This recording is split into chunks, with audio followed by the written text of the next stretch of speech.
Literally हा जो video आहे तो मी अजून एकदा बनवतो, कारण की माईकच चालू नव्हता भाई. याच्या आधी मी पूर्ण या कॉन्टेंटचा व्हिडिओ बनवला होता, पण तो आता बघितला की व्हिडिओ चालू होता. दरवेळेस काय होतं, व्हिडिओ चालू नसतो, पण यावेळेस माईकच बंद होता भाई. तर डायरेक्ट टॉपिक वर येऊ आपण. आजच्या या व्हिडिओमध्ये आपण गोरेला ग्लास वर्सेस नॉर्मल ग्लासचं कंपॅरिझन करणार आहे. गोरेला ग्लास तुमच्या स्मार्टफोनसाठी सगळ्यात जास्त बेस्ट आहे का आहे यालाच प्रूव्ह करणार आहे. नॉर्मल ग्लास तुमच्या स्मार्टफोनसाठी चांगला नसतो हे सगळ्यांना माहिती आहे, पण नॉर्मल ग्लासचे प्रोस काय आहेत, कॉन्स काय आहेत आणि गोरेला ग्लासचे प्रोस काय आहेत, कॉन्स काय आहेत आपण या व्हिडिओमध्ये बघणार आहे.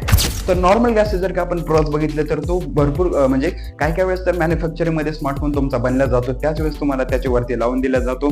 जरी तो खराब झाला तरी जर का तुम्ही दुकानात गेला विकत घ्यायला नॉर्मल ग्लास, तो भरपूर जास्त चीप क्वालिटीचा असतो आणि सगळ्यात चीप असतो, म्हणजे ती 50-60 रुपयाचा असतो. त्याची जी कॉस्ट आहे ती भरपूर जास्त कमी असते.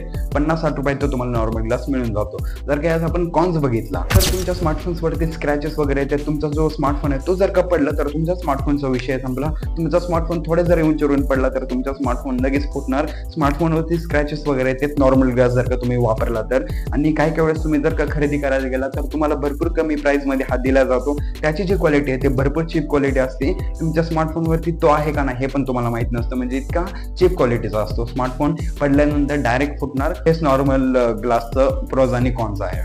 तर माझं पर्सनली असं म्हणणं आहे की तुम्ही तुमच्या स्मार्टफोनला गोरेला ग्लासच लावा, ते तुम्हाला भरपूर जास्त स्ट्रॉंग पद्धतीने प्रोटेक्शन देतं. जर का आपण गोरेला ग्लासचं प्रोज आणि कॉन्स बघितले तर त्याचे प्रोज हे आहेत की ते नॉर्मल ग्लासपेक्षा 100% प्रोटेक्शन देतं, 100% स्ट्रॉंग आहे. त्याच्यावरती तुम्हाला स्क्रॅचेस वगैरे दिले जात नाही. पण याच्या कॉन्स पण हे आहे की गोरेला ग्लास असं तुम्हाला म्हणत नाही की 100% मी तुमच्या स्मार्टफोनला प्रोटेक्शन करणार, पण 99% तरी नॉर्मल ग्लासपेक्षा ते प्रोटेक्शन करतं. चांगला हाईट वरून पडला तर त्याच्या जो फुटण्याचे चान्सेस आहेत ते पण भरपूर जास्त आहेत.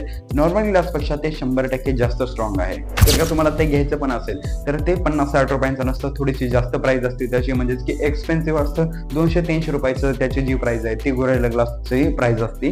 म्हणजे ते तुम्हाला 50-60 रुपयात नाही मिळत. ते जे गोरेला ग्लास प्रोटेक्शन आहे त्याची जी प्राइस आहे ती एक्सपेन्सिव्ह आहे, फ्री मध्ये दिलं जात नाही किंवा चीप प्राइस मध्ये दिलं जात नाही. माझं पर्सनली असं म्हणणं आहे आणि ही जी गोष्ट आहे ती सगळ्याच लोकांना माहिती आहे की नॉर्मल ग्लास कधी तुमच्या स्मार्टफोनसाठी चांगला नसतो. तो जरी चीप असला, जरी ऑलरेडी मॅन्युफॅक्चरिंग कंपनी तुमच्या स्मार्टफोनला ऑलरेडी तो जो नॉर्मल ग्लास आहे तो देत असेल तरी तो चांगला नाहीये. स्मार्टफोन पडल्यावरती तुटणार, त्याच्यावरती स्क्रॅचेस येणार, तो ग्लास चांगला नाहीये. तुम्ही तुमच्या स्मार्टफोनवरती गोरेला ग्लासचं प्रोटेक्शन लावा. स्मार्टफोन थोडासा महाग असला, कारण की तुमचा स्मार्टफोन भरपूर आजकालचे जे सगळे स्मार्टफोन्स आहेत ते महाग आहेत, 15-20 हजार रुपयांचे आहेत. 200-300 रुपयांसाठी तुमचा जो स्मार्टफोन आहे तो तुम्ही खराब करून घेऊ नका. थोड्याशा प्राइससाठी तुमचा स्मार्टफोन बर्बाद होऊ शकतो. 500 रुपये जाऊ देत, पण तुम्ही तुमच्या स्मार्टफोनला गोरेला ग्लासचं प्रोटेक्शन लावा. तुमच्या स्मार्टफोनच्या सेफ्टीची काळजी घ्या, कारण तो महाग आहे. तर नको फास्ट व्हिडिओ आहे, तुम्ही अजून दुसऱ्यांदा बनवतो म्हणून थोडासा कंटाळा आला, नाही तर भरपूर अजून जास्त एक्सप्लेन केलं असतं. आय होप तुम्हाला हा जो व्हिडिओ असेल तो नक्की आवडलेला असेल. जर का आवडला असेल तर या व्हिडिओला नक्की लाईक करा. जर का चॅनलवर तुम्ही नवीन असाल तर चॅनलला सबस्क्राईब करा. भेटूयात असंच नक्की व्हिडिओ कॉन्टेंट सोबत. Tata, bye bye.